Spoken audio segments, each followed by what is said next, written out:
Assalamualaikum warahmatullahi wabarakatuh. Selamat siang, perkenalkan saya dengan nama Meta Zenitia, NIM 2022060633 dari program studi S1 Fisioterapi Universitas Esa Unggul. Pada kesempatan kali ini, saya akan mempresentasikan pitch deck bisnis yang berjudul Sehat Bergerak, yaitu layanan fisioterapi home care yang memberikan pelayanan fisioterapi langsung ke rumah pasien. Indonesia sedang menghadapi peningkatan jumlah lansia serta penderita penyakit degeneratif seperti stroke, osteoartritis, low back pain, dan gangguan muskuloskeletal lainnya.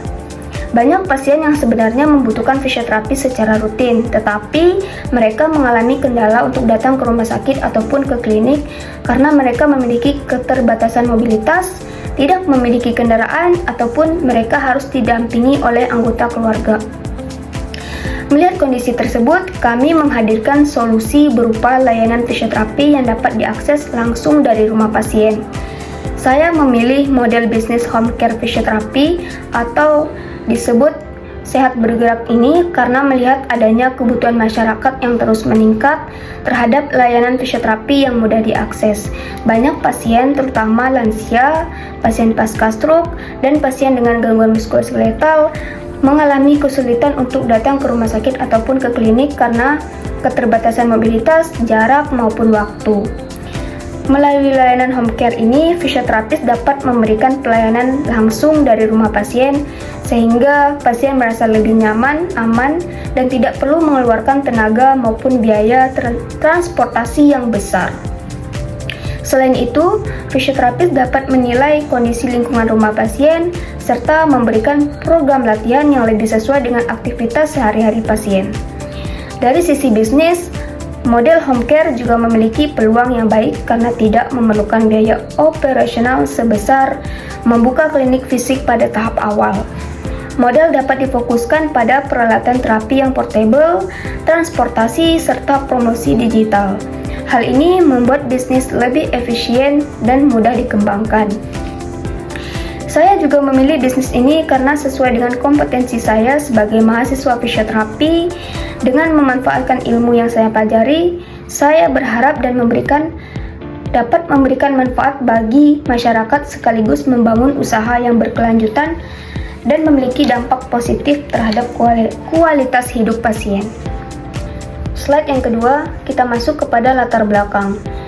Di sini ada beberapa permasalahan yang sering dialami masyarakat saat ini, antara lain banyak pasien kesulitan datang ke klinik fisioterapi, lansia dan pasien pasca stroke memiliki keterbatasan mobilitas, jadwal terapi sering terlewat karena pekerjaan ataupun transportasi, serta terapi yang tidak rutin dapat memperlambat proses pemulihan.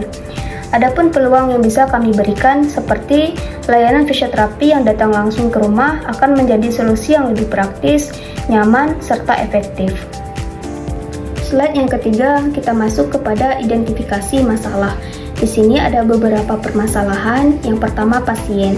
Pasien memiliki beberapa permasalahan seperti sulit bepergian ke klinik, membutuhkan pendamping, serta waktu tunggu yang cukup lama.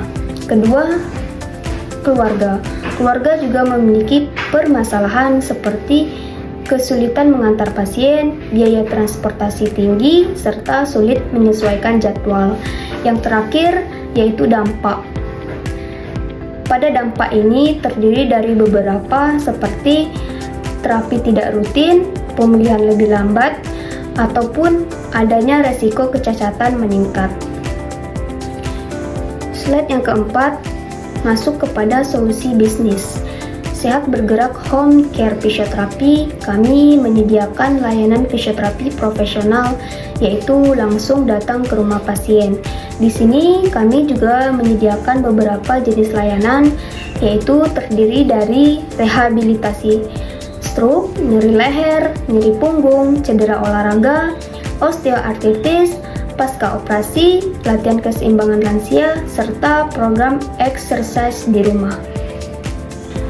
Slide yang kelima, kita masuk kepada target pasar atau target konsumen. Di sini ada beberapa seperti primer, sekunder, dan area pelayanan. Yang pertama, primer. Primer ini terdiri dari lansia, pasien stroke, pasien pasca stroke, pasien nyeri sendi, serta penyandang disabilitas. Yang kedua, sekunder. Sekunder ini terdiri dari para atlet, pekerja kantoran, serta ibu rumah tangga. Yang terakhir, area pelayanan, yaitu terdiri dari Jakarta, Bekasi, Depok, Tangerang, serta Bogor. Slide yang keenam, kita masuk kepada prototipe layanan. Berikut adalah prototipe alur layanan yang akan diberikan kepada pasien. Yang pertama itu booking. Di sini pasien akan melakukan booking, yaitu melalui WhatsApp ataupun website. Pasien memilih jenis layanan serta jadwal kunjungan. Yang kedua, asesmen.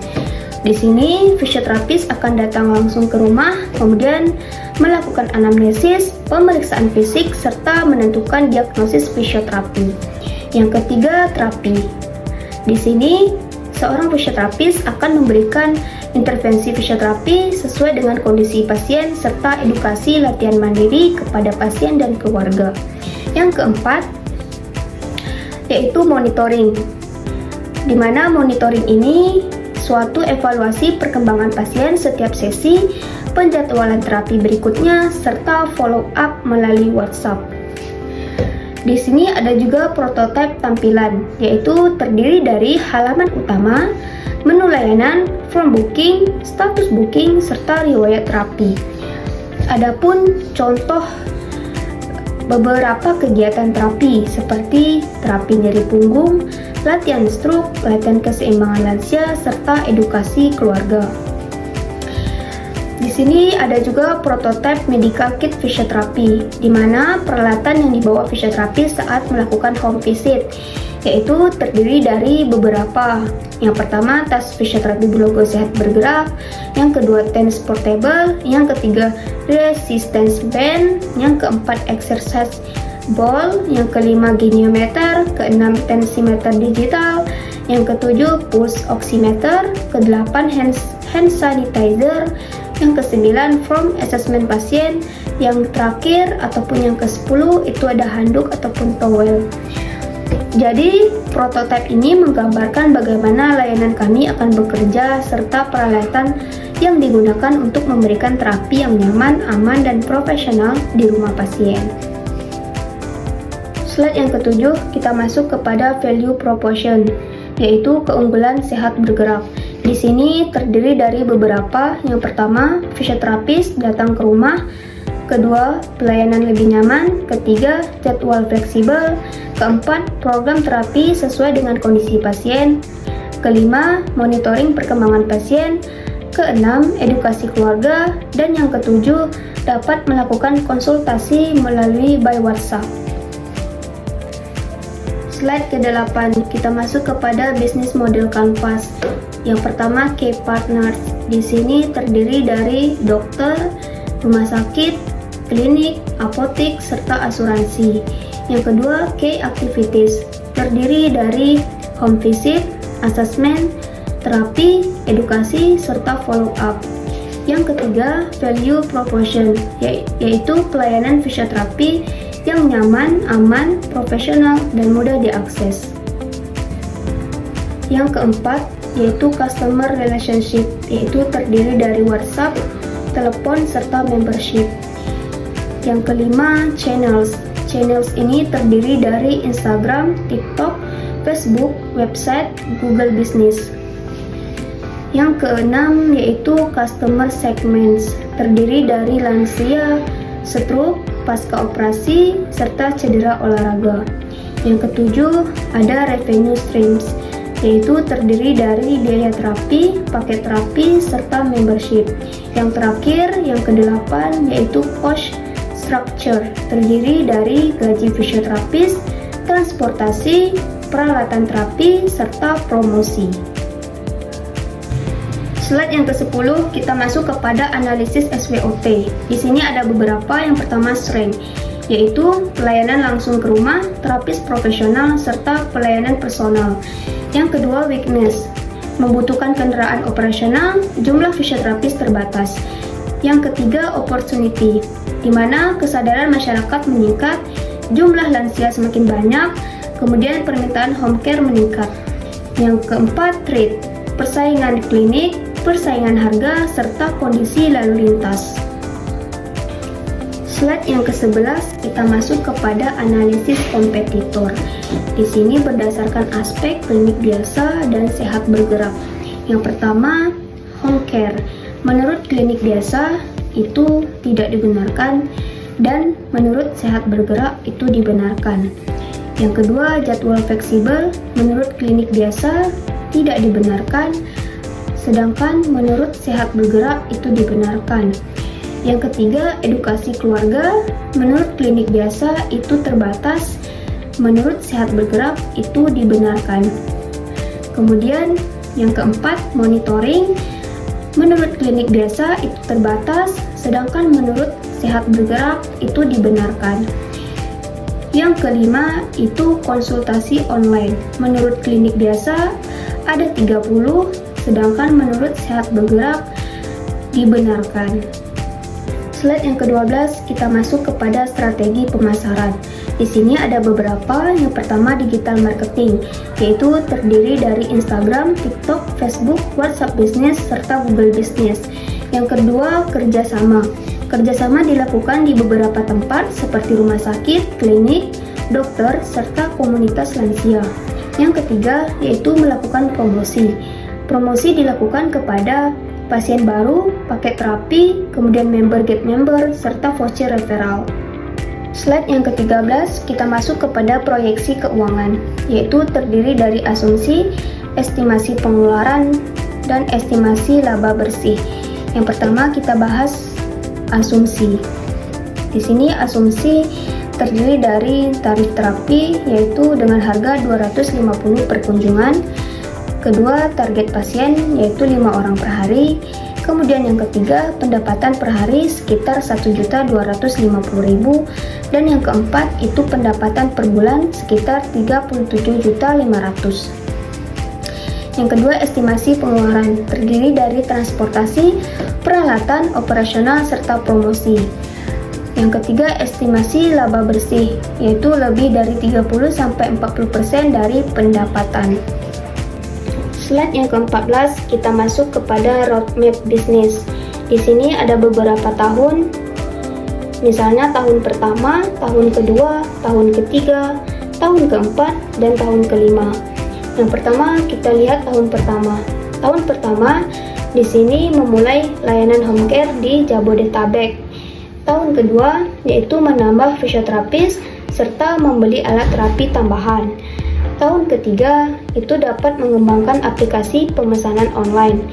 Tahun keempat, adanya kerjasama dengan BPJS serta perusahaan asuransi. Tahun kelima, dapat membuka cabang di kota besar lainnya. Sehat Bergerak hadir sebagai solusi layanan fisioterapi berbasis home care yang memberikan pelayanan seperti profesional, praktis, aman, nyaman, dan terjangkau. Dengan layanan ini, diharapkan masyarakat dapat memperoleh terapi yang lebih mudah diakses, sehingga proses pemulihan menjadi lebih optimal. Jadi, sebagai penutup, saya percaya bahwa Sehat Bergerak bukan hanya sebuah ide bisnis, tetapi juga sebuah solusi untuk membantu masyarakat mendapatkan layanan fisioterapi yang lebih mudah, nyaman, dan berkualitas tanpa harus datang ke rumah sakit ataupun ke klinik.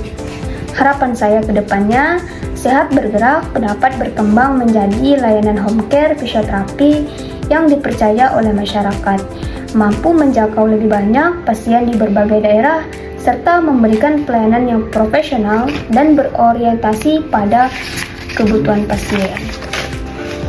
Saya juga berharap bahwa bisnis ini dapat membuka lapangan pekerjaan bagi fisioterapis, meningkatkan kesadaran masyarakat akan pentingnya fisioterapi, serta memberikan kontribusi nyata dalam meningkatkan kualitas hidup dan kemandirian pasien. Demikian presentasi yang dapat saya sampaikan. Terima kasih atas perhatiannya. Mohon maaf apabila masih terdapat kekurangan dalam penyampaian saya. Saya akhiri. Wassalamualaikum warahmatullahi wabarakatuh.